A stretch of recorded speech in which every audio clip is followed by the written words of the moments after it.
بسم الله الرحمن الرحيم. SBS رمضان كامبين. والقرآن المجيد بل عجبوا أن جاءهم منذر منهم فقال الكافرون هذا شيء عجيب أإذا متنا وكنا ترابا ذلك رجع بعيد قد علمنا ما تنقص الأرض منهم وعندنا كتاب حفيظ بل كذبوا بالحق لما جاءهم فهم في أمر مريج أفلم ينظروا إلى السماء. السلام عليكم ورحمة الله وبركاته. بسم الله الرحمن الرحيم. الحمد لله رب العالمين، الصلاة والسلام على سيدنا وحبيبنا الأمين وعلى آله وأصحابه وأهل بيته أجمعين، أما بعد. يا سيد السادات جئتك قاصدا أرجو رضاك وأحتمي بحماك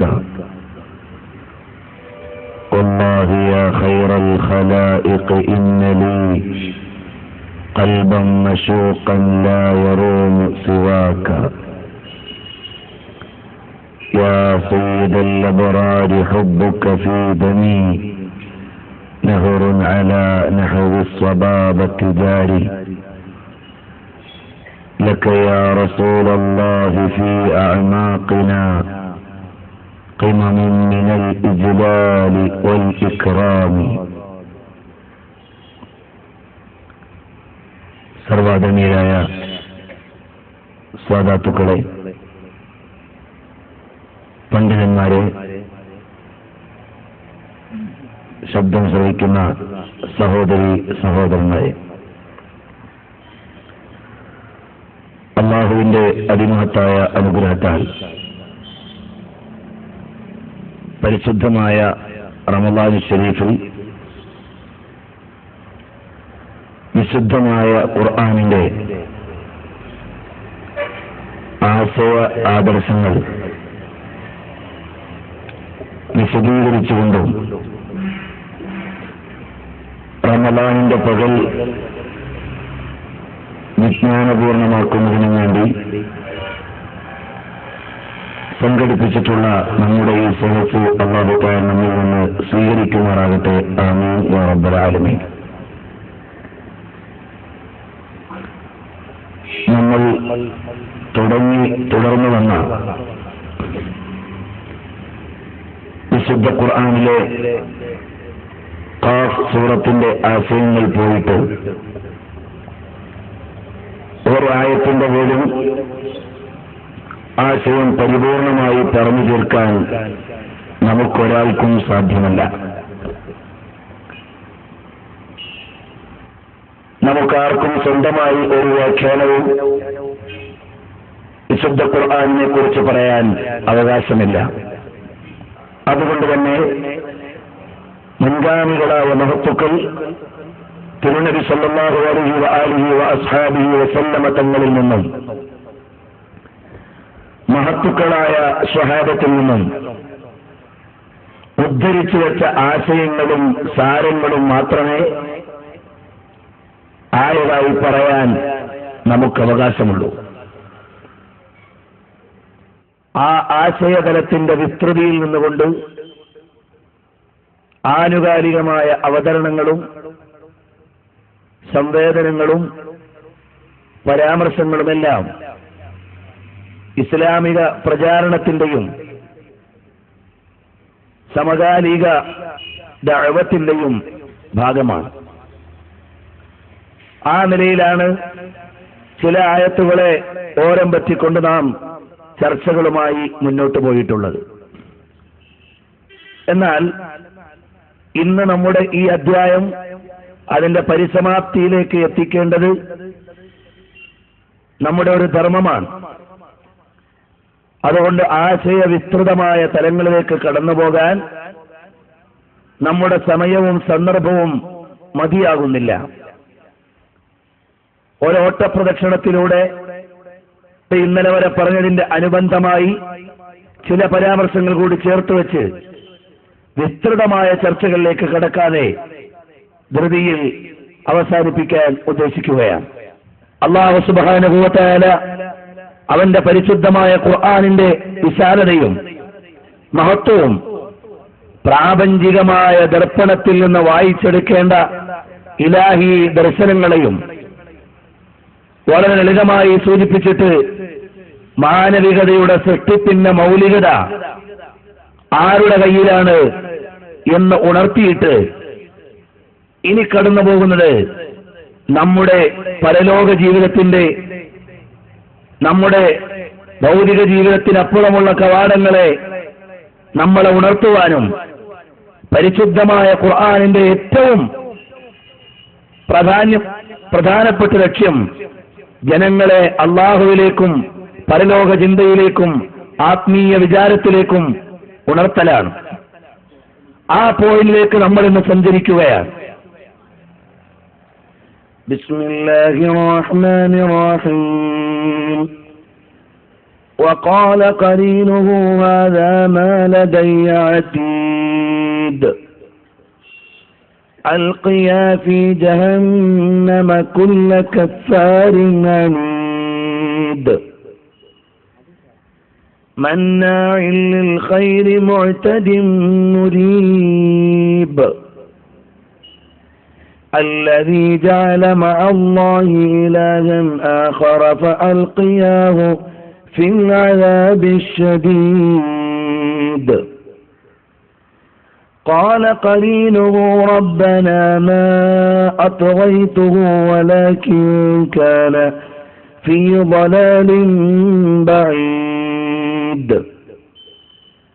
قال لا تختصموا لدي فقد قدمت إليكم بالوعيد ما يبدل القول لدي وما أنا بظلام للعبيد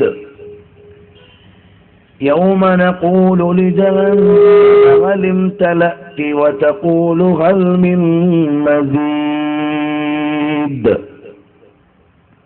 إن شاء الله ഇതിന്റെയൊക്കെ ലളിതമായ വ്യാഖ്യാനങ്ങളിലേക്ക് കടന്നു പോകുമ്പോൾ ഒന്നാമതായി ആരാണ് മനുഷ്യനെ സൃഷ്ടിച്ചത് എന്നതിന്റെ മൗലികമായ ഉടമസ്ഥത അല്ലാഹു തആല പറഞ്ഞു. ലോകം മുഴുവനും മഴയെക്കുറിച്ച് ഗവേഷണം നടത്തുമ്പോൾ അല്ലാഹു തആല പറഞ്ഞു, ഇന്നാ അൻസൽനാ മിനസ് സമാഇ മാഅൻ മുബാറക, നമ്മളാണ് വാനലോകത്ത് നിന്ന് അനുഗ്രഹീതമായ വെള്ളം നിങ്ങൾക്ക് വർഷിപ്പിച്ചു തന്നത്. കാറ്റ് എവിടെ നിന്നാണ് വരുന്നത്? കുറച്ച് പെൺകുട്ടികളുടെ പേരിൽ അമേരിക്കയിൽ അടിച്ചു വീശിയതും നമ്മുടെ രാജ്യത്ത് ഒറീസയിലടക്കം പ്രതിസന്ധി ഉണ്ടാക്കിയതുമായ കാറ്റുകൾ ആരാണ് അയക്കുന്നത്? ഇന്ന അർസൽന റിയാഹ.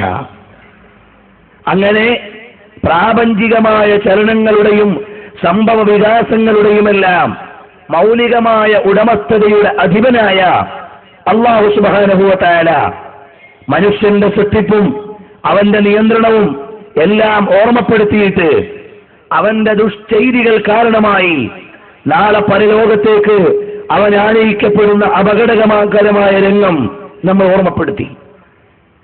ഇവിടെ ഒരു കാര്യം പറയാനുള്ളത്, നമ്മുടെ രാജ്യത്തുള്ള എല്ലാ മതങ്ങൾക്കും ഒരു തരത്തിലല്ലെങ്കിൽ മറ്റൊരു തരത്തിലുള്ള പരലോക വിശ്വാസങ്ങളുണ്ട്, അല്ലെങ്കിൽ മരണാനന്തര ജീവിതങ്ങളുണ്ട്.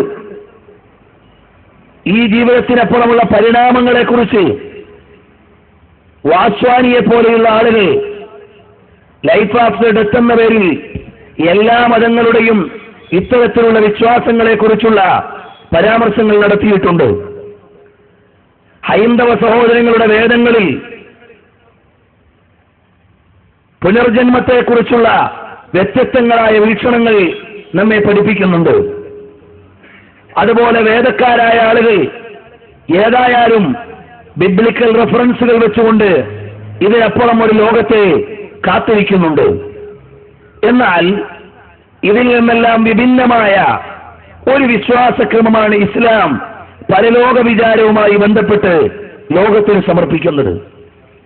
എന്ന് പറഞ്ഞാൽ ഈ ഭൗതികമായ ജീവിതം നിരീക്ഷണങ്ങളുടെയും ഇതിനപ്പുറമുള്ള ലോകം വിചാരണയുടെയും ലോകമായി ഇസ്ലാം വിശ്വസിക്കുന്നു. ഇവിടെയുള്ള നമ്മുടെ ജീവിതം അലക്ഷ്യമായി ആർക്കും എങ്ങനെയും നയിച്ചു തീർക്കാനുള്ളതല്ല, സലക്ഷ്യമായി നിയമാധിഷ്ഠിതമായി മുന്നോട്ട് പോകാനുള്ളതാണ്. ഇതാണ് ഇസ്ലാമിക ദർശനത്തിന്റെ ആകത്തുക. മനുഷ്യൻ എങ്ങനെയെങ്കിലും ഇവിടെ ജീവിച്ചാൽ പോരാ, അവന് ജീവിക്കാൻ ഒരു ക്രമം, അതിൽ നിന്ന് തെറ്റിയാൽ അക്രമം, ക്രമത്തിന് സ്വർഗം, അക്രമത്തിന് നരകം, ഇങ്ങനെയുള്ള കണിശമായ ഒരു സ്കെയിൽ മാനവിക ലോകത്തിന്റെ ജീവിതം പഠിപ്പിച്ചു കൊടുത്തുകൊണ്ട് ഇസ്ലാം സമർപ്പിക്കുകയാണ്. അല്ലെങ്കിൽ നിങ്ങൾ ആലോചിച്ചു നോക്കൂ, ലോക നീതിപീഠങ്ങൾ നിരപരാധികളെ കൊലക്കയറിലേറ്റുകയും അപരാധികളെ കൊട്ടാരങ്ങളിൽ വാഴ്ത്തുകയും ചെയ്യുന്ന പുതിയ ആഗോള സമ്പ്രദായത്തിന്റെ മുമ്പിൽ ആത്യന്തികമായ നീതി ലഭിക്കേണ്ടതില്ലേ എന്ന് നമുക്കൊരു ചോദ്യമുണ്ട്. പാവപ്പെട്ട പിഞ്ചോമനകളെ ചുട്ടരിക്കുന്ന ലോക പോലീസുമാർ സുഖവാസം നടത്തുകയും പാവപ്പെട്ടവർക്ക് വേണ്ടി ശബ്ദിച്ചവർ കൊലക്കയറിൽ ഞെരിഞ്ഞമരുകയും ചെയ്തപ്പോൾ നീതിക്ക് പ്രസക്തിയില്ലാതെയായി. ഇസ്ലാമിനെ സംബന്ധിച്ചിടത്തോളം അങ്ങനെയല്ല. മാലിക് യൗമിദ്ദീൻ, നീതിയുടെ ഒരു ദിനമുണ്ട്. 100 പേരെ കൊന്നയാളെ 100 വട്ടം ആവർത്തിച്ചു കൊല ചെയ്യണമെങ്കിൽ പറ്റുന്ന ഒരു കോടതി വേണമെന്ന് ബുദ്ധി നമ്മോട് പറയുകയാണ്. അക്രമങ്ങൾ ലോക കോടതികളിൽ പിടിക്കപ്പെട്ടില്ലെങ്കിൽ ആ അക്രമിയെ വിചാരണ ചെയ്യുന്ന ഒരു വ്യവസ്ഥിതി ഉണ്ടാകണമെന്ന് നമ്മുടെ ഉള്ളിലെ നീതിബോധം നമ്മെ ഉണർത്തി ചിന്തിപ്പിക്കുകയാണ്. ഇതിനെല്ലാം വ്യക്തമായ മറുപടിയും പരിഹാരവുമാണ് ഇസ്ലാം നമ്മുടെ മുമ്പിലേക്ക് പഠിപ്പിച്ചു തരുന്ന പരലോക വിചാരം. പ്രിയപ്പെട്ട സഹോദരങ്ങളെ, അങ്ങനെ ഓരോ മനുഷ്യരും അവരുടെ കർമ്മങ്ങൾക്ക് അനുസൃതമായി ആനയിക്കപ്പെടുകയും അവരെ വിചാരണ ചെയ്യപ്പെടുകയും ചെയ്യുമെന്ന് പഠിപ്പിക്കുന്ന ഖുർആൻ അവരെ നിരീക്ഷിക്കുവാൻ വേണ്ടി അയച്ചിട്ടുള്ള നിരീക്ഷകന്മാരോടൊപ്പമാണ് നാളെ പരലോകത്ത് ഹാജരാക്കപ്പെടുക എന്ന് ഖുർആൻ നമ്മെ ഓർമ്മപ്പെടുത്തി. എന്നിട്ട് പറയുകയാണ്, وقال قرينه هذا ما لدي عتيد ألقيا في جهنم كل كفار عنيد مناع للخير معتد مريب. ഇവിടെ വരെയാണ് നമ്മൾ ഇന്നലെ പറഞ്ഞു വെച്ചത്. നന്മകൾക്ക് തടസ്സം നിന്ന് സംശയാസ്പദമായി ജീവിച്ച് സത്യത്തിൽ നിന്ന് മാറി സഞ്ചരിച്ച ആളുകൾ നരകത്തിലേക്ക് എറിയപ്പെടുകയാണ്. അതിലൊന്നാമത്തെ ആളുകൾ ആരാണ്? അല്ലദീ ജഅല മഅല്ലാഹി ഇലാഹൻ ആഖർ ഫഅൽഖിയാഹു ഫിൽ അദാബി ശദീദ്. ഒന്നാമത്തെ അക്രമി ആരാണ്? ഏകനായ അല്ലാഹുവിലുള്ള തൗഹീദിനെതിരെ ശബ്ദിക്കുകയും പ്രവർത്തിക്കുകയും ചെയ്തവർ, അവരാണ് അക്രമി. അല്ലാഹുവിന് ഏതെങ്കിലും വിധേനയുള്ള പങ്കുകാരോ കൂറുകാരോ ചാർച്ചക്കാരോ ചേർച്ചക്കാരോ ബന്ധങ്ങളോ ബാന്ധവങ്ങളോ ആരോപിച്ചാൽ അയാൾക്കപ്പുറം ഒരക്രമി ലോകത്തില്ല. കാരണം ഈ ലോകത്തിന്റെ മുഴുവൻ സുപ്രീം കൺട്രോൾ ഏകനായ അല്ലാഹുവിന്റെ കയ്യിലാണ്. അവൻ ആരാണ്? ലാ നിദ്ദ ലഹു വലാ ളിദ്ദ ലഹു വലാ ശിർക ലഹു വലാ ശരീക ലഹു. അല്ലാഹുവിന് പങ്കില്ല, പങ്കുകാരില്ല, അവന് സമാന്തരങ്ങളില്ല, അവന് വിരുദ്ധങ്ങളായി സമശക്തികളില്ല. അങ്ങനെയെല്ലാം സമ്പൂർണമായും ഏകനായ സർവാധികാരിയായ അല്ലാഹുവിന്റെ ഏകത്വത്തിലുള്ള വിശ്വാസത്തിന് വിരുദ്ധമായി ആരെങ്കിലും പ്രവർത്തിച്ചാൽ ലാ യദ്ഖുലുൽ ജന്ന, അയാൾ സ്വർഗത്തിൽ പ്രവേശിക്കുകയില്ല. അയാൾക്ക് സ്വർഗമില്ല എന്ന് പറഞ്ഞാൽ നമ്മുടെ സാമാന്യബോധവും ഉയർന്ന ചിന്തയും പ്രപഞ്ചത്തിന്റെ ഘടനയും എല്ലാം ഈ ലോകത്തിന് ഒരുടമസ്ഥനെ ഉണ്ടാകാവൂ എന്ന യാഥാർത്ഥ്യമാണ് പഠിപ്പിക്കുന്നത്. 2 ദൈവമുണ്ടെങ്കിൽ മഴ പെയ്യിക്കണോ പെയ്യിക്കണ്ടേ എന്നതിൽ തർക്കമുയരാൻ സാധ്യതയുണ്ട്. അതല്ല, പരമാധികാരിയായ 2 ദൈവമുണ്ടാവുക എന്നത് നമ്മുടെ കയ്യിൽ നമുക്ക് ചിന്തിക്കാൻ പോലും പറ്റുന്നതല്ല. പരമാധികാരി എന്ന് പറഞ്ഞാൽ അൾട്ടിമേറ്റ് കൺട്രോളർ, അതൊന്നേ ഉണ്ടാകാൻ പാടുള്ളൂ.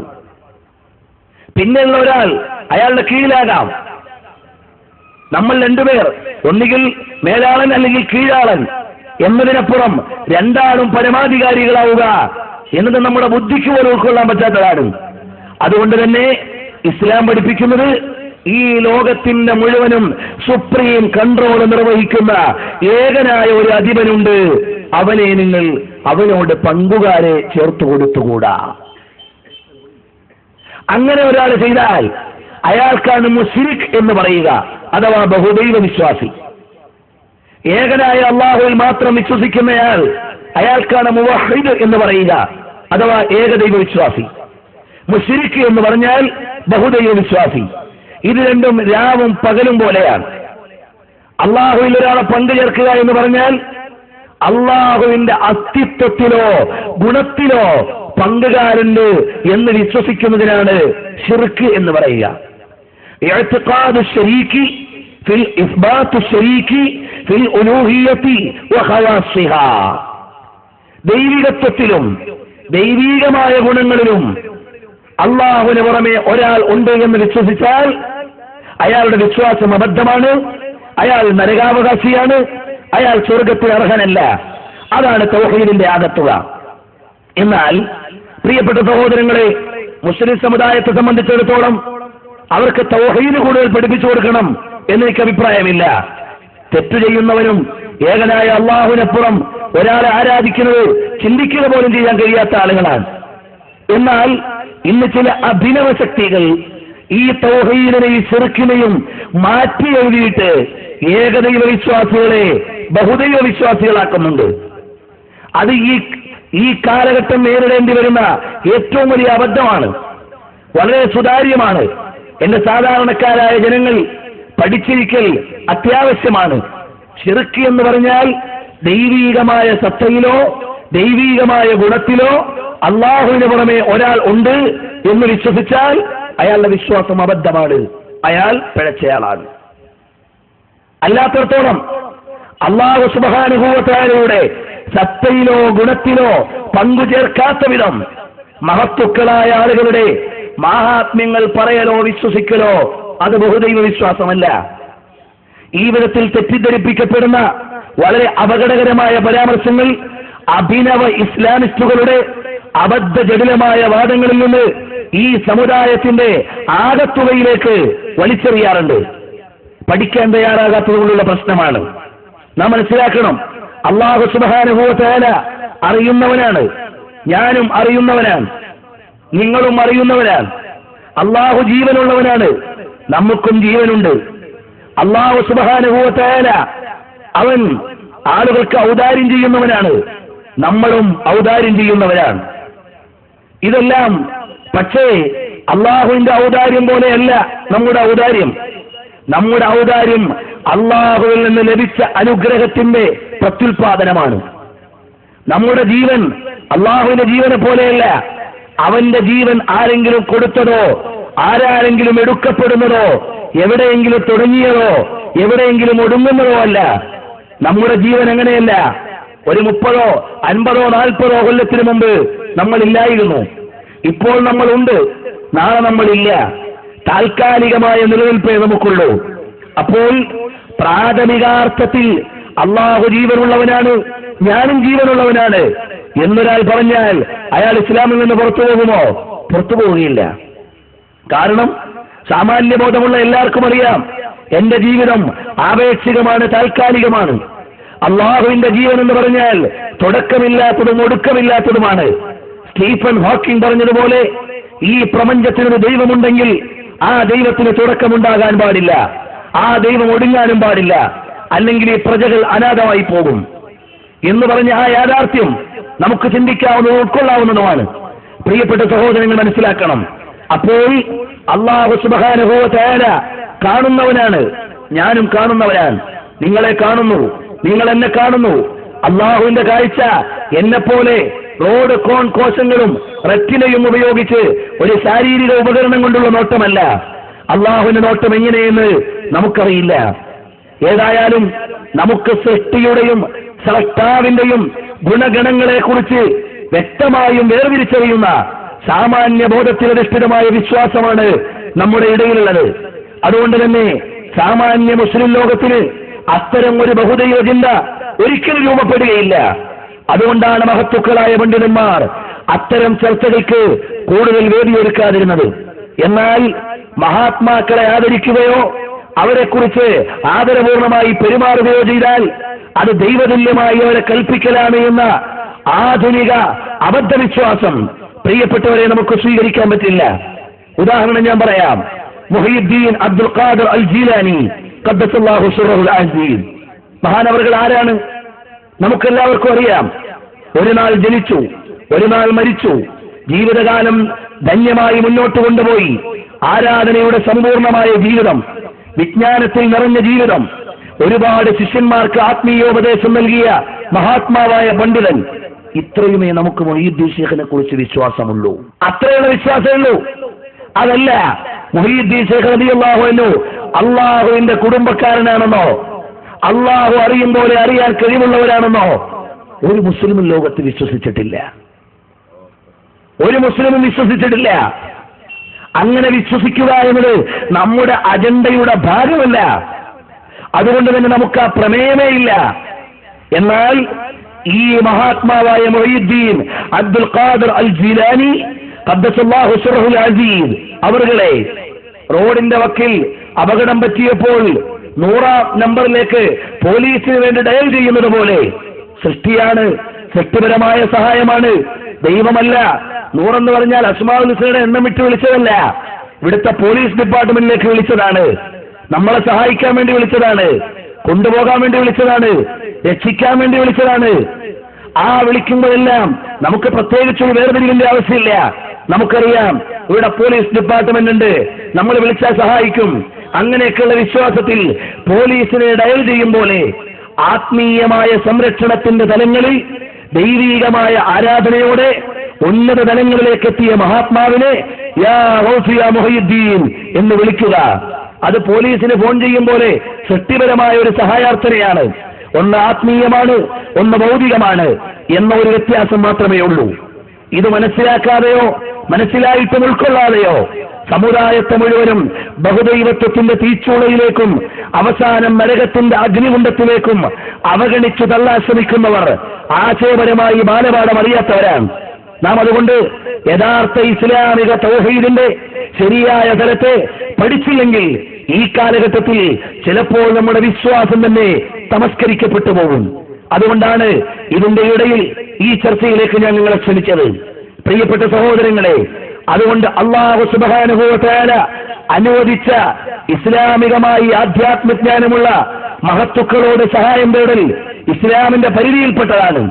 അതേ സമയത്തോ ഇവിടെ ഒരുപാട് ദൈവങ്ങളുണ്ട്, മനുഷ്യ ദൈവങ്ങൾ, അതുപോലെ തന്നെ ആധ്യാത്മിക ഗുരുക്കൾ, ആർട്ട് ഓഫ് ലിവിംഗ് ഒരു ഭാഗത്ത്, അമ്മ ദൈവം തന്നെ എന്ന് പറയുന്ന മാതാ അമൃതാനന്ദമയി മറ്റൊരു ഭാഗത്ത്, സായിബാബ വേറൊരു ഭാഗത്ത്. അവരെയെല്ലാം ആദരിക്കലോ അവരോട് സഹായം തേടലോ ഇസ്ലാമിന്റെ അജണ്ടയിൽപ്പെട്ടതല്ല. ഇന്ത്യയിൽ അവർക്കെല്ലാം ജീവിക്കാൻ അവകാശമുണ്ട്, അവരുടെ മതങ്ങൾക്ക് സ്വാതന്ത്ര്യമുണ്ട്. അവരെ കയ്യേറ്റം നടത്താൻ നമുക്ക് അധികാരമില്ല. അവരോടെന്തെങ്കിലും സംഘർഷങ്ങൾ ഉണ്ടാക്കാൻ നമ്മുടെ മതം പഠിപ്പിച്ചിട്ടില്ല. അവർക്കവരുടെ മതദർശനങ്ങളിൽ അധിഷ്ഠിതമായി ജീവിക്കാൻ സ്വാതന്ത്ര്യമുള്ള ഭാരതമാണ്. അതുകൊണ്ട് അവരവരുടെ വഴിക്ക് പോകട്ടെ, നമുക്ക് പ്രശ്നമില്ല. പക്ഷേ അവരോട് ആത്മീയമായ വിശ്വാസത്തിൽ സഹായം തേടാൻ പാടില്ല.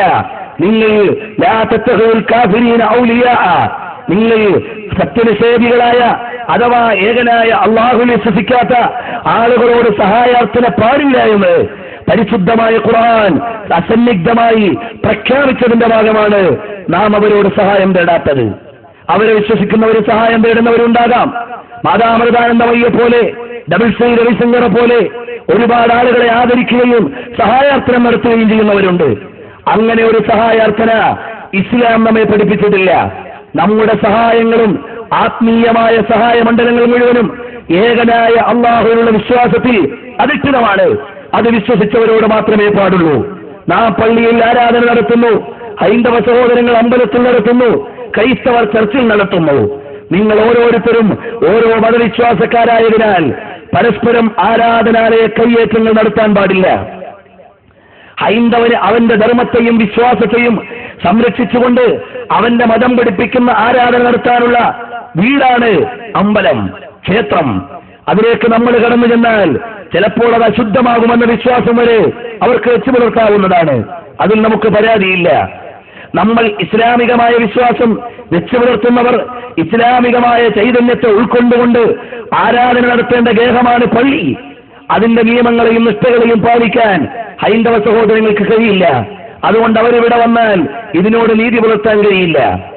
ക്രൈസ്തവ സഹോദരങ്ങൾ അവരുടെ ബൈബിളിന്റെ നിർദ്ദേശങ്ങളും അവരുടെ പുണ്യാളന്മാരുടെ പാഠങ്ങളും ഉൾക്കൊണ്ടുകൊണ്ട് ആരാധന നടത്താനുള്ള വീടാണ് അവരുടെ ചർച്ചുകൾ. അതിലേക്ക് നമ്മൾ കടക്കാനോ അവരുടെ വിശ്വാസത്തെയോ കർമ്മത്തെയോ കളങ്കപ്പെടുത്താനോ നമുക്ക് അധികാരമില്ല. ഓഗസ്റ്റ് 15, 1947 അർദ്ധരാത്രിയിൽ ഇന്ത്യക്ക് സ്വാതന്ത്ര്യം കിട്ടി. അതേസമയം തന്നെ പാകിസ്ഥാനിലും കിട്ടി. പക്ഷേ ഇന്ത്യക്കാരനും പാകിസ്ഥാൻകാരനും സംഘട്ടനം ഉണ്ടാക്കാൻ പാടില്ല. സൗഹാർദ്ദം അധികമായിട്ട് ഇന്ത്യയുടെ സ്വാതന്ത്ര്യ ദിനത്തിന്റെ അന്ന് പാകിസ്ഥാന്റെ പതാക ഇന്ത്യയിൽ പറപ്പിച്ചാൽ അത് ഇന്ത്യയോടുള്ള വിരോധമാണ്. അതുപോലെ ഇന്ത്യയുടെ പതാക പാകിസ്ഥാനിൽ പറപ്പിച്ചാൽ അത് രാജ്യവിരോധമായി എഴുതപ്പെടാം. അതുകൊണ്ട് സൗഹൃദത്തിന് അതിരുകളുണ്ട്, മതത്തിന്റെ ധർമ്മങ്ങൾക്ക് അതിൻ്റെതായ നിഷ്ഠകളുണ്ട്. അതെല്ലാം പാലിച്ചുകൊണ്ട് മാത്രമേ നമുക്ക് മുന്നോട്ട് പോകാൻ പാടുള്ളൂ. അതുകൊണ്ട് നിങ്ങളുടെ ഏകദൈവ വിശ്വാസത്തിന് വിലങ്ങതടിയാകുന്ന, അതിന് തടസ്സമാകുന്ന ഏതൊരാചാരത്തിലേക്കോ അനുഷ്ഠാനത്തിലേക്കോ വിശ്വാസത്തിലേക്കോ പോകാൻ ഇസ്ലാം നമ്മെ പഠിപ്പിക്കുന്നില്ല. അങ്ങനെ പോയാൽ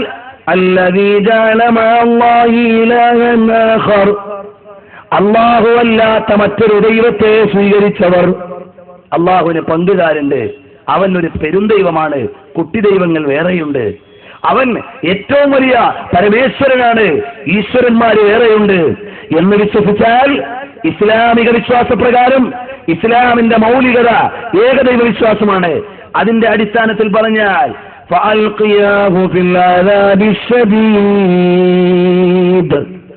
പരലോകത്ത് ഏകനായ ദൈവം, ഏകനായ അള്ളാഹു, അവന് ഇല്ലാത്ത പങ്കുകാരെ ആരോപിച്ചു പറഞ്ഞ ആളുകളെ അള്ളാഹു തആല വെറുതെ വിടുകയില്ല, അവൻ ശിക്ഷ നടപ്പിലാക്കും.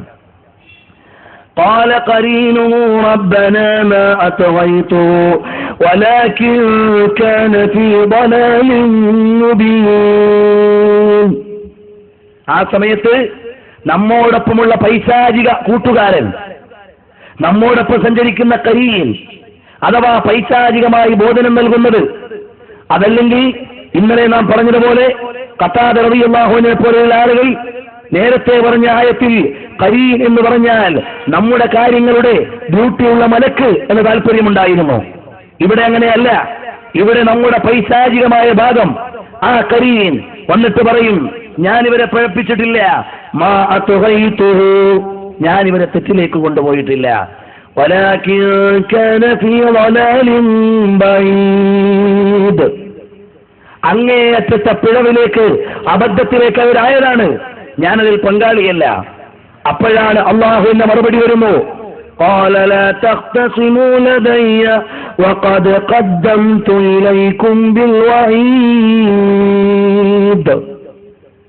നമ്മുടെ തിരുസാന്നിധ്യത്തിൽ വന്ന് നിങ്ങൾ പരസ്പരം തർക്കമുണ്ടാക്കാൻ പാടില്ല. ഇത് തർക്കത്തിന്റെ സ്ഥലമല്ല. ഭൗതിക ലോകത്ത് മാന്യമായി ജീവിക്കാൻ ഇസ്ലാമിക നിഷ്ഠയനുസരിച്ച് നിങ്ങൾക്ക് ഒരുപാട് ദർശനങ്ങൾ നൽകിയിട്ടുണ്ട്. ഇസ്ലാം ഒരിക്കലും വർഗവർണ്ണ വൈജാത്യങ്ങളുടെ വേലിക്കെട്ടുകളിൽ മതത്തെ പറിച്ചു നട്ടവരല്ല, മറിച്ച് എല്ലാവർക്കും ഉൾക്കൊള്ളാവുന്ന മതമാണ് വിശുദ്ധമായ ഇസ്ലാം. നിങ്ങൾ പഠിച്ചു നോക്കൂ.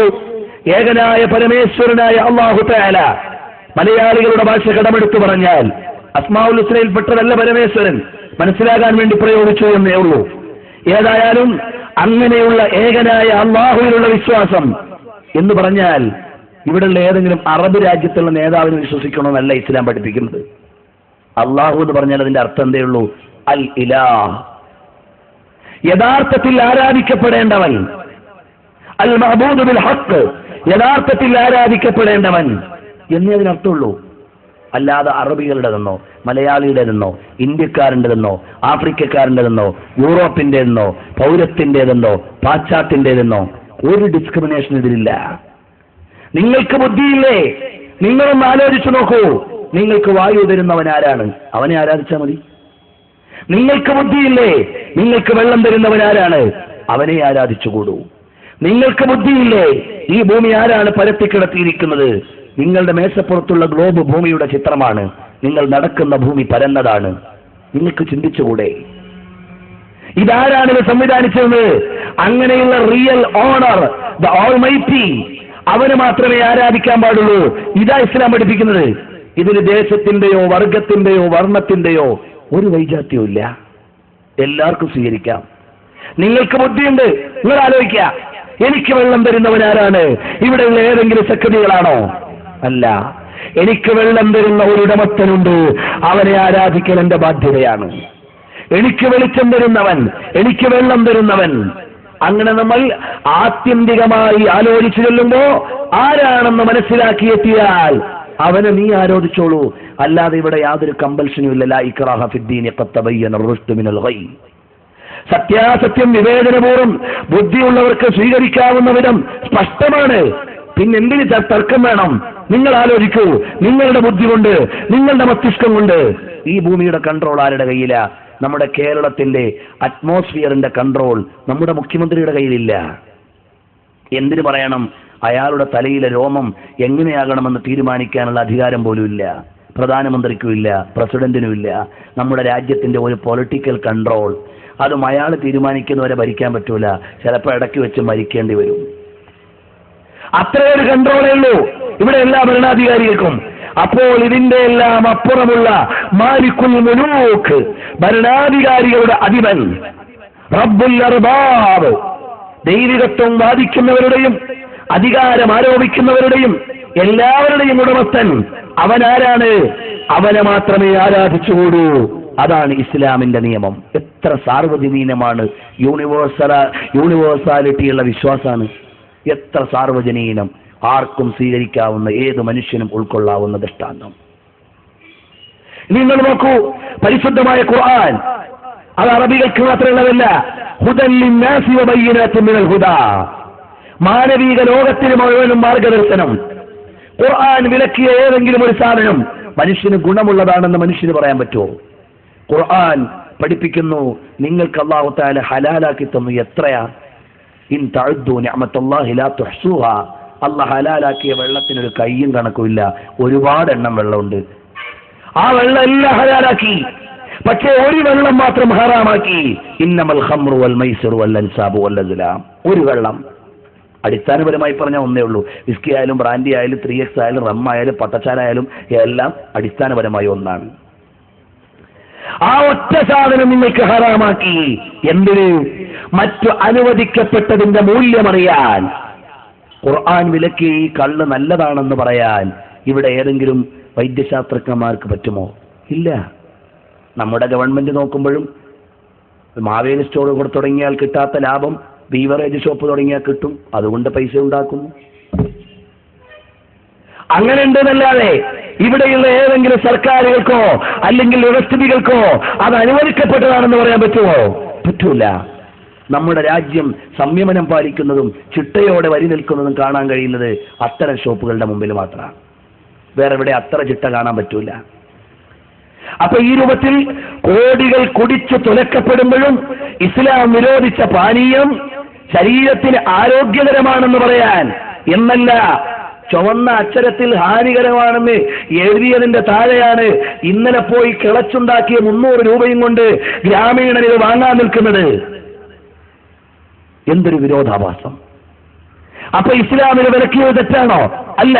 സാർവജനീനമായ ഒരു ദർശനത്തിന്റെ സാർവലൗകികമായ അവതരണമേ ഇസ്ലാം നടത്തിയിട്ടുള്ളൂ. അപ്പൊ ഖുർആൻ വിലക്കിയ പാനീയം പറ്റാത്ത പാനീയെ വിലക്കിയിട്ടുള്ളൂ. ഖുർആൻ വിലക്കിയ സാമ്പത്തിക സമ്പ്രദായം, ഖുർആൻ വിലക്കി പലിശ കൊടുക്കാനും പാടില്ല, വാങ്ങാനും പാടില്ല. നല്ല കാര്യമെന്ന് പറയാൻ ഇന്നത്തെ ഏതെങ്കിലും എക്കണോമിസ്റ്റുകൾക്ക് പറ്റുമോ? നമ്മുടെ കേരളത്തിന്റെ ധനകാര്യ വകുപ്പ് മന്ത്രിക്ക് പറയാൻ പറ്റുമോ? ഇന്ത്യയുടെ ധനകാര്യ വകുപ്പ് മന്ത്രിക്ക് പറയാൻ പറ്റുമോ? ആഗോള സാമ്പത്തിക ശാസ്ത്രം പഠിച്ചുകൊണ്ടിരിക്കുന്ന അമർത്യാസനെ പോലെയുള്ളവർക്ക് പറ്റുമോ? പറ്റൂല. എന്താ കാരണം? പലിശാധിഷ്ഠിതമായ സാമ്പത്തിക വ്യവസ്ഥിതിയിൽ ആരുടെയോ കീശകന്റെ ടവർ ഉയർത്തിയ ദുബൈ പോലെയുള്ള വലിയ രാജ്യങ്ങൾ അഥവാ സാമ്പത്തികമായി പളവളപ്പ് കാണിച്ച സ്ഥലങ്ങൾ സാമ്പത്തിക മാന്യത്തിന്റെ പേരിൽ ക്രൈസിസ് അനുഭവപ്പെട്ടുകൊണ്ടിരിക്കുകയാണ്, ഡീഗ്രേഡ് ചെയ്തുകൊണ്ടിരിക്കുകയാണ്. അതേസമയത്ത് പ്രകൃതിയിൽ നിന്ന് ഉൽപ്പന്നമെടുത്ത് നല്ല നിലയിൽ കച്ചവടം നടത്തുന്ന സൗദി അറേബ്യയെ പോലെ, അബുദാബിയെ പോലെ, ഖത്തറിനെ പോലെ പ്രകൃതി വിഭവങ്ങളോട് ബന്ധപ്പെട്ട് നിൽക്കുന്ന എക്കോണമികൾ വലിയ തകരാറൊന്നും സംഭവിച്ചിട്ടില്ല. ദുബൈക്കോ പ്രകൃതി വിഭവമല്ല, മാർക്കറ്റിൽ നിന്ന് വരുന്ന പലിശാധിഷ്ഠിതമായ സാമ്പത്തിക വ്യവസ്ഥയുടെ ഉൽപ്പന്നമാണ്. അതുകൊണ്ട് ദുബൈ അനുഭവിക്കേണ്ടി വന്നു.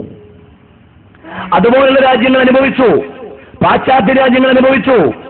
ഇപ്പോഴും പെട്രോളിയം പ്രകൃതി ഉൽപ്പന്നങ്ങളുമായി അതിന്റെ അനുപാതത്തിൽ എക്കോണമി കൺട്രോൾ ചെയ്യുന്ന അറബ് രാജ്യങ്ങൾ, അവർക്ക് സാമ്പത്തിക മാന്ദ്യം ബാധിച്ചിട്ടൊന്നുമില്ല. അപ്പോൾ പരിശുദ്ധമായ ഇസ്ലാം വിലക്കിയ പലിശ സമ്പ്രദായം സാമൂഹിക ഘടനയ്ക്ക് അനുഗുണമാണെന്ന് പറയാൻ പറ്റൂല. ഇസ്ലാം മനുഷ്യന് ഗുണമേ പറഞ്ഞിട്ടുള്ളൂ, ഇസ്ലാം മനുഷ്യന് നന്മയെ പറഞ്ഞിട്ടുള്ളൂ. അങ്ങനെ ഇസ്ലാം വിലക്കിയ ഖുർആൻ പഠിപ്പിച്ച എല്ലാ മഹത് ഗുണങ്ങളും മനുഷ്യന്റെ ആരോഗ്യത്തിനും നന്മയ്ക്കും വേണ്ടിയുള്ളതാ. അത് ഉൾക്കൊള്ളാൻ നമുക്ക് പറ്റണം. നിങ്ങൾ നോക്കൂ, ഇസ്ലാം പ്രസന്റ് ചെയ്യുന്ന ഏകദൈവ വിശ്വാസം സാർവജനീനമായി അംഗീകരിക്കപ്പെടാവുന്നത് ഇസ്ലാം പഠിപ്പിച്ചു വരുന്ന, അതേസമയത്ത് യൂറോപ്പ് പഠിപ്പിക്കുന്ന ദൈവവിശ്വാസമോ എല്ലാവർക്കും പറ്റിയതല്ല. എന്തുകൊണ്ടല്ല? ഇന്നും അമേരിക്കയിലും ബ്രിട്ടനിലും ഫ്രാൻസിലും ജർമ്മനിയിലുമെല്ലാം ഇംഗ്ലീഷ് സാഹിത്യം പഠിക്കുന്ന കുട്ടി കറുത്തവന്റെ സാഹിത്യവും വെളുത്തവന്റെ സാഹിത്യവും വേറെ വേറെ പഠിക്കണം. അങ്ങനൊന്നും ഇസ്ലാമിനില്ല. ഇസ്ലാം എല്ലാവരെയും, എല്ലാ മനുഷ്യനെയും ഒരേ ദൃഷ്ടിയിൽ, അവരിൽ സൽഗുണമുള്ളവനെ നല്ലവനായി, ദുർഗുണമുള്ളവനെ താഴ്ചക്കാരനായി, ഇത് മാത്രമേ ഇസ്ലാം വിലയിരുത്തിയിട്ടുള്ളൂ. അങ്ങനെ പറഞ്ഞു പോയാൽ ദീർഘിച്ചു പോകേണ്ട ഈ വിഷയം സൂറത്തോടെ എത്തിക്കാൻ കഴിയില്ല. അതുകൊണ്ട് എന്നോട് ക്ഷമിക്കണം.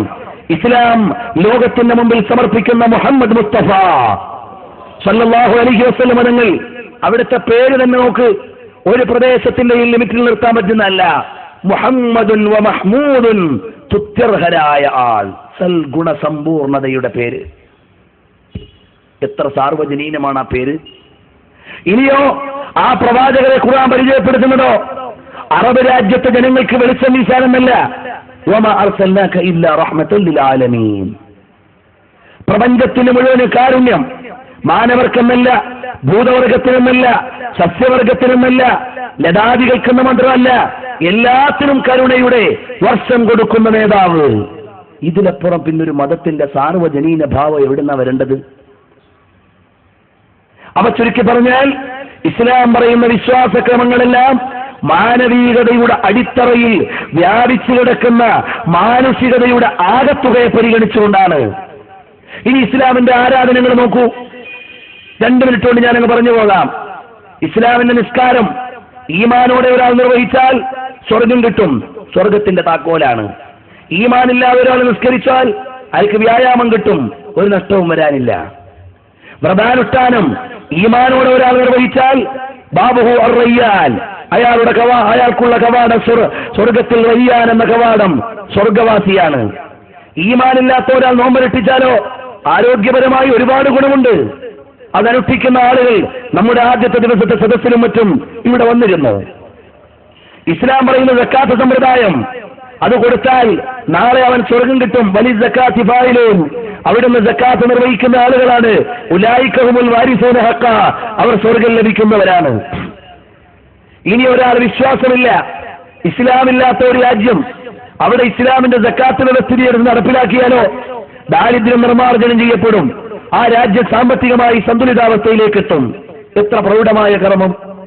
ഹജ്ജ് ഒരാൾ നിർവഹിച്ചാൽ, മൻ ഹജ്ജ ഫലം യർഫുസ് വലം യഫ്സുഖ് ലൈസ ലഹു ജസാഉൻ ഇല്ലൽ ജന്ന, ഒരാൾ വിശ്വാസശുദ്ധിയോടെയും കർമ്മശുദ്ധിയോടെയും ഹജ്ജ് നിർവഹിച്ചാൽ അയാൾക്ക് സ്വർഗമേ പ്രതിഫലമുള്ളൂ. ഇസ്ലാം പഠിപ്പിക്കുകയാണ്. ഇനി അതൊന്നുമില്ലാത്ത ആളുകൾ അങ്ങനെ ഒരു സാർവലൗകിക സമ്മേളനം വെച്ചാലോ, സൗദി അറേബ്യയുടെ ഭരണാധികാരി അബ്ദുള്ള രാജാവ് കഅബാലയത്തിന്റെ മുമ്പിൽ സുജൂദ് ചെയ്യാൻ വരുമ്പോ മുമ്പത്തെ അണിയിൽ നമ്മുടെ ചാവക്കാട്ട് ഗ്രാമപ്രദേശത്ത് പാടത്ത് പണിയെടുക്കുന്ന കാല് വിണ്ടുകീറിയ ഒരു പാവപ്പെട്ട കർഷകനാണ് ഒന്നാമത്തെ അണിയിൽ നിൽക്കുന്നതെങ്കിൽ അബ്ദുള്ള രാജാവിന്റെ കിരീടം വെച്ച തല ഈ കാലിന്റെ കീഴിൽ വെച്ചുകൊള്ളണം. ഇതിലെ ഓരോ സാർവജനീനമായ സംഗമം എവിടെ പഠിപ്പിച്ചു തരാനാ? എല്ലാവരും ഒരേ ഭാഷയിൽ, ഒരേ ഭാവത്തിൽ, ഒരേ ദൈവത്തിലേക്ക്, ഒരേ ഗേഹത്തിന്റെ മുമ്പിൽ, അങ്ങനെയുള്ള ഒരു യൂണിറ്റിയെ പഠിപ്പിക്കുകയാണ് നമ്മുടെ ഹജ്ജ് കർമ്മം ചെയ്യുന്നത്. അപ്പോൾ വിശ്വാസത്തോടെ നിർവഹിച്ചാൽ സ്വർഗം ലഭിക്കുമെന്ന് ഇസ്ലാം പഠിപ്പിക്കുന്നത് അടിസ്ഥാനപരമായി മാനവികതയുടെ ഗുണമാണ്. നിസ്കാരം നോക്കൂ, 5 നേരം നമ്മൾ നിസ്കരിക്കാൻ ഒരാൾ ശാരീരികമായി വ്യായാമമെടുത്താൽ ലിക്കുല്ലി സുലാമ സദഖ, എല്ലാ കണിപ്പുകളുടെയും വ്യായാമം അതുവഴി സിദ്ധിക്കുമെന്ന് ഹദീസ് തന്നെ പഠിപ്പിക്കുകയാണ്. ചുരുക്കി പറഞ്ഞാൽ ഇത്രയും എല്ലാ മാനവർക്കും സ്വീകാര്യയോഗ്യമായ മതമാണ് മാനവരുടെ മുഴുവനും സ്രഷ്ടാവായ ജല്ല ജലാലായ അല്ലാഹു സുബ്ഹാനഹു വ തആല നമുക്ക് നൽകിയിട്ടുള്ളത്. അത് ഉൾക്കൊള്ളാൻ നമുക്ക് പറ്റണം. അപ്പൊ അതുകൊണ്ട് ഇത്രയൊക്കെ ചിന്തിക്കാൻ നിങ്ങൾക്ക് നൽകിയിട്ടും നിങ്ങൾ ഈ ഏകദൈവ വിശ്വാസത്തിലേക്ക് വന്നിട്ടില്ലെങ്കിൽ പിന്നെ നിങ്ങൾ ശിക്ഷ അനുഭവിച്ചേ പറ്റൂ.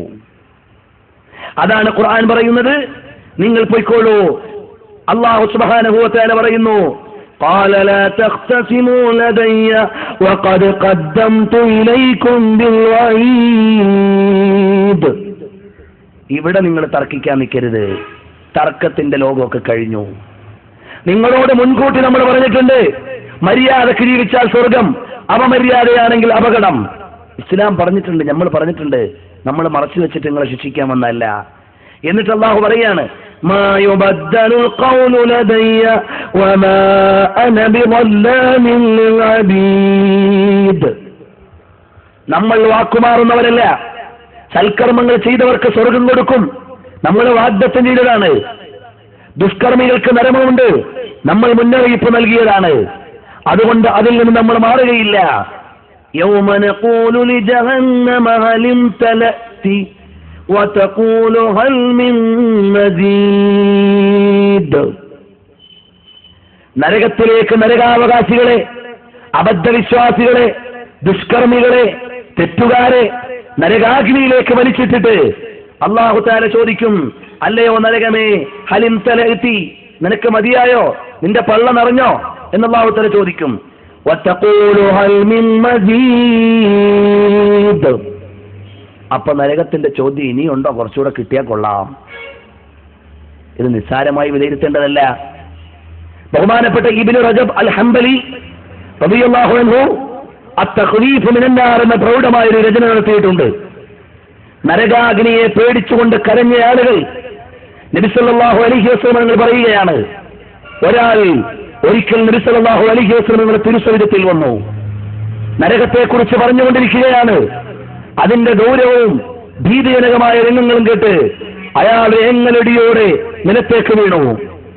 വീണിട്ട് ചോദിക്കുകയാണ്, ഓ പ്രവാചക പ്രഭോ, എനിക്ക് ആ നരകത്തിൽ നിന്ന് രക്ഷ കിട്ടുമോ എന്ന് പറഞ്ഞ് അയാൾ ഭയവിഹ്വലനായി കിടക്കുമ്പോൾ നബി സല്ലല്ലാഹു അലൈഹി വസല്ലം പറഞ്ഞു, നീ എന്തിൽ നിന്ന് ഭയന്നിട്ടാണോ കരഞ്ഞത്, നിനക്കിതാ നമ്മൾ ആ മോക്ഷം നൽകിയിരിക്കുന്നു, നീ സ്വർഗത്തിലേക്കാൾ. പ്രിയപ്പെട്ട വിശ്വാസികളെ, ആ നരകത്തിന്റെ തീജ്വാലയിൽ നിന്ന് മോചനം നേടാനുള്ള 10 ദിവസങ്ങളാണ് ഇനി നമ്മുടെ മുമ്പിലേക്ക് വരുന്നത്. ഐതുഖും മിനന്നാർ, നരകമോചനത്തിന്റെ 10 ദിനങ്ങൾ. അതിൽ നമ്മൾ ദ്വാരക്കും, അല്ലാഹുമ്മ ഐതുഖ്നി മിനന്നാർ വഅദ്ഖിൽനിൽ ജന്നത യാ റബ്ബൽ ആലമീൻ. അല്ലാഹുവേ, നരകത്തിൽ നിന്ന് മോചിപ്പിക്കണമേ, നരകാവകാശികളിൽ പെടുത്തല്ലേ എന്ന് പറയാൻ. ഞാൻ ഇന്നലെ പറഞ്ഞു, തബക്കി നാറുദ് ദുനിയ മഖാഫത നാരിൽ ആഖിറ, പരലോകത്തിന്റെ അഗ്നിയെ ഭയന്നുകൊണ്ട് ഇഹലോകത്തുള്ള തീപോലും കരഞ്ഞുകൊണ്ടിരിക്കുകയാണ്. അത്രയും ഭീതിനമാണ് നരകത്തിന്റെ രംഗങ്ങളെന്ന് ബഹുമാനപ്പെട്ട ഖുർആൻ, ഹദീസ്, പ്രമാണങ്ങൾ, ഇമാമുകൾ നമ്മെ പഠിപ്പിച്ചു തരുമ്പോൾ നബി സല്ലല്ലാഹു അലൈഹി വസല്ലം പറയുന്നു, വമൻ സുഖ്സിഹ അനിൻ നാരി വഉദ്ഖിലൽ ജന്ന ഫഖദ് ഫാസ്. ആരെങ്കിലും നരകത്തിൽ നിന്ന് പുറത്താക്കപ്പെടുകയും സ്വർഗപ്രവേശം സിദ്ധിക്കുകയും ചെയ്താൽ ഫഖദ് ഫാസ, അവൻ വിജയിച്ചിരിക്കുന്നു.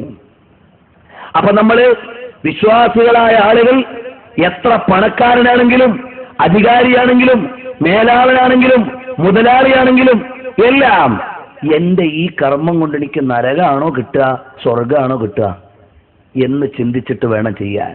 കാരണം എന്താ, ഒരു മുതലാളിയുടെയും സ്വത്ത് അയാടതല്ല, തൽക്കാലം അയാളുടെ കയ്യിരിക്കുന്നതേ ഉള്ളൂ. നാളെ മരിക്കുമ്പോൾ ഇട്ടിട്ട് പോയേ പറ്റൂ. താൽക്കാലികമായ വിനിയോഗത്തിന് കിട്ടിയതാണ്, അത് മര്യാദയ്ക്ക് വിനിയോഗിക്കണം. ആരോരും ചോദിക്കപ്പെടാത്ത സ്വത്തല്ല. ഞാനിവിടെ എങ്ങനെയൊക്കെ ജീവിച്ചാലും ആരും എന്നെ ചോദിക്കാനില്ലടോ എന്നാണ് ഈ അള്ളാഹുവിനുള്ള വിശ്വാസത്തിൽ നിനക്ക് തെറ്റിദ്ധാരണ പറ്റി. പടച്ചോ നമ്മളെയൊക്കെ പടച്ചങ്ങ് വിട്ടേക്കുക, എന്നിട്ട് യാതൊരു കൺട്രോളും ഇല്ല, വേണ്ടതുപോലെ ചെയ്തോളാൻ. അല്ല, നമ്മളെ മുഴുവനും വിലയിരുത്തുന്നു നമ്മുടെ സാമ്പത്തിക വിനിയോഗം എങ്ങനെയെന്ന്, എങ്ങോട്ടാണ് നമ്മുടെ സമ്പത്തിന്റെ ക്രയവിക്രയങ്ങളെന്ന് അല്ലാഹു തആല നമ്മെ പരിശോധിച്ചുകൊണ്ടിരിക്കുകയാണ്. അതുകൊണ്ട് നിന്റെ കയ്യിൽ കിട്ടിയ സ്വത്ത് നിന്റെ അമാനത്താണ്, നിന്റെ കയ്യിൽ ഏൽപ്പിച്ച സൂക്ഷിപ്പ് സ്വത്താണ്. അല്ലാഹു തആല എന്റെ കയ്യിൽ ഏൽപ്പിച്ച സൂക്ഷിപ്പ് സ്വത്താണ് എന്റെ പണം. അതുകൊണ്ട് അല്ലാഹു അംഗീകരിച്ചത് മാത്രമേ വാങ്ങാൻ പറ്റൂ. അല്ലാഹു വിലക്കിയത് വാങ്ങിക്കൂടാ. കാരണം എന്താ? ഇതെന്റെ സ്വത്തല്ല, മിമ്മാ റസഖ്നാഹും, നമ്മൾ അവർക്ക് നൽകിയതാണ്. ഖുർആൻ പറയുകയാണ്. അപ്പൊ എന്റെ കയ്യിലുള്ളത്, ഞാൻ കോടിപതിയാണ്, അതുകൊണ്ട് എന്റെ കോടി കൊണ്ട് എന്തും ചെയ്യാന്നല്ല, എന്റെ കോടി കൊണ്ട് ഈ കോടി എനിക്ക് നൽകിയ അള്ളാഹു പറഞ്ഞതേ ചെയ്യാൻ പാടുള്ളൂ. അതുകൊണ്ട് നിന്റെ പണം കൊണ്ട് നീ വൃത്തികെട്ട സിനിമകളുടെ CD വാങ്ങാൻ പാടില്ല, കള്ളു വാങ്ങാൻ പാടില്ല, നിന്റെ മകൾക്ക് കൂത്താടാനുള്ള സാധനം വാങ്ങാൻ പാടില്ല, നിന്റെ സ്കൂളിൽ പഠിക്കുന്ന ഹയർ സെക്കൻഡറിയിലോ പഠിക്കുന്ന ആവശ്യമില്ലാത്ത അഥവാ യാതൊരു ഉപാധികളും വേണ്ടാത്ത നിന്റെ പ്രിയപ്പെട്ട മകൾക്ക് തെറ്റിലേക്ക് നയിക്കാൻ പറ്റുന്ന മൊബൈൽ വാങ്ങിക്കൊടുത്തുകൂടാ. പണം നിന്റെതല്ല. കാരണം എന്താ? കഴിഞ്ഞുപോയ എല്ലാ കേസുകളും, ആ ജ്വല്ലറിയിലെ സ്വർണ്ണമോഷണ കേസ് മുതൽ ഇങ്ങോട്ട് നിങ്ങൾ പ്രബലമായ കേസുകളുടെ പത്രം എടുത്തു വെച്ച് വായിക്കൂ. അതിൽ ഏറ്റവും വൈറ്റൽ റോൾ നിർവഹിച്ചിട്ടുള്ളത് മൊബൈലുകളാണ്. അപ്പോൾ ഈ കാലഘട്ടത്തിൽ ഏറ്റവും മാരകമായ ആയുധമെന്ന് പറയാവുന്ന, അതിന്റെ ഗുണവശങ്ങളില്ലെന്ന് എന്നല്ല ഞാൻ പറയുന്നത്, നമ്മളെല്ലാം അതിന്റെ അടിമകളാണ്. എന്നാൽ അതിന്റെ വിനിയോഗം അപകടത്തിലേക്ക് കൊണ്ടുപോകുന്ന പ്രായത്തിൽ നിന്റെ മകന്റെ കയ്യിൽ അത് വാങ്ങിക്കൊടുത്തുകൂടാ. ഏതുപോലെ എഴഞ്ഞു കളിക്കുന്ന കുട്ടിയുടെ കയ്യിലേക്ക് മൂർച്ചയുള്ള കത്തി കൊടുത്താൽ ആ വിനിയോഗം അവനറിയില്ല.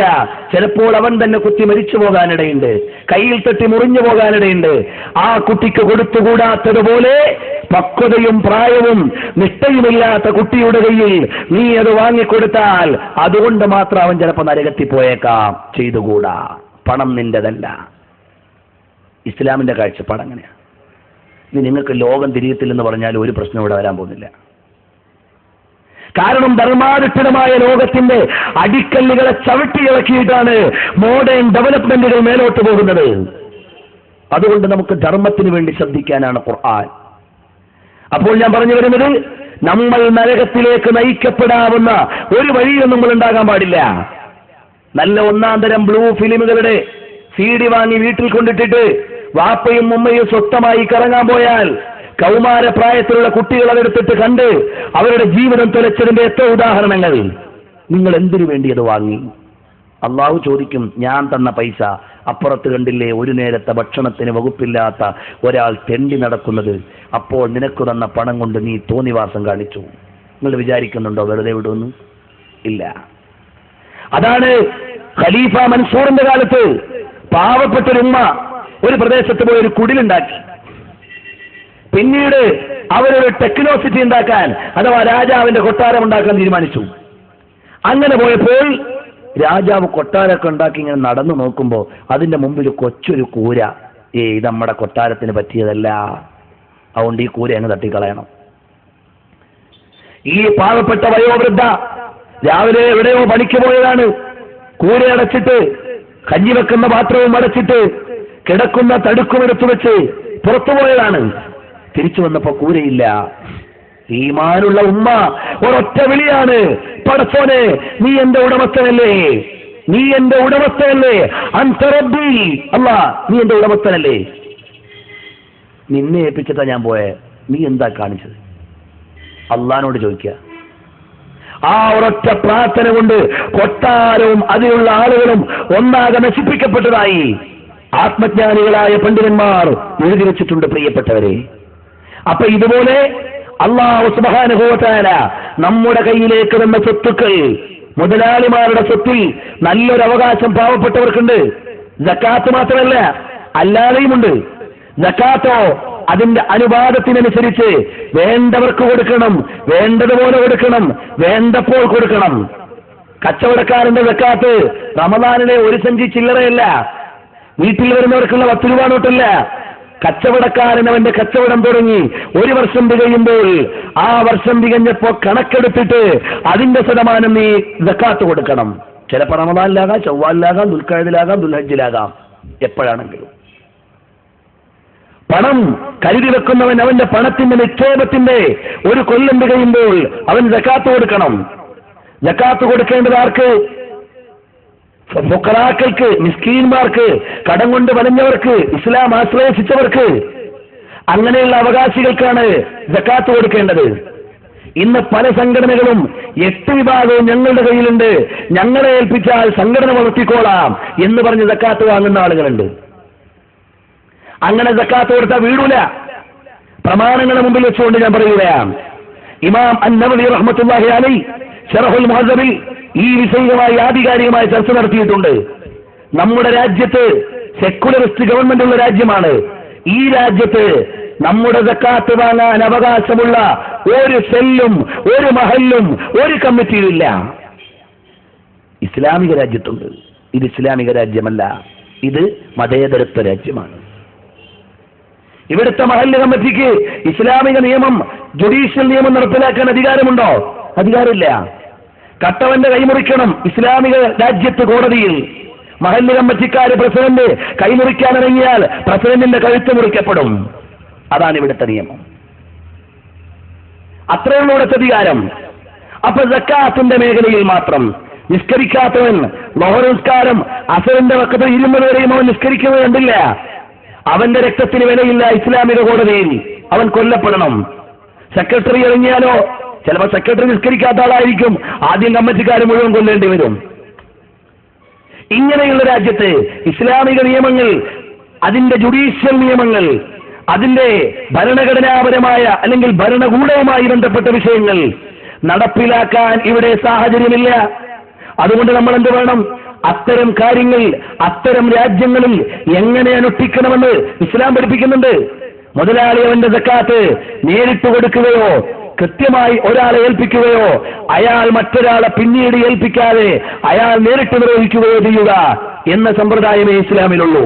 അഥവാ എന്റെ സക്കാത്ത് ഞാൻ കൊടുക്കാം, ഇനി എനിക്ക് തരപ്പെടുന്നില്ലെങ്കിൽ എനിക്കൊരു വക്കീൽ എന്ന് പറയുന്ന ആളെ ഏൽപ്പിക്കാം, ഏജന്റിനെ.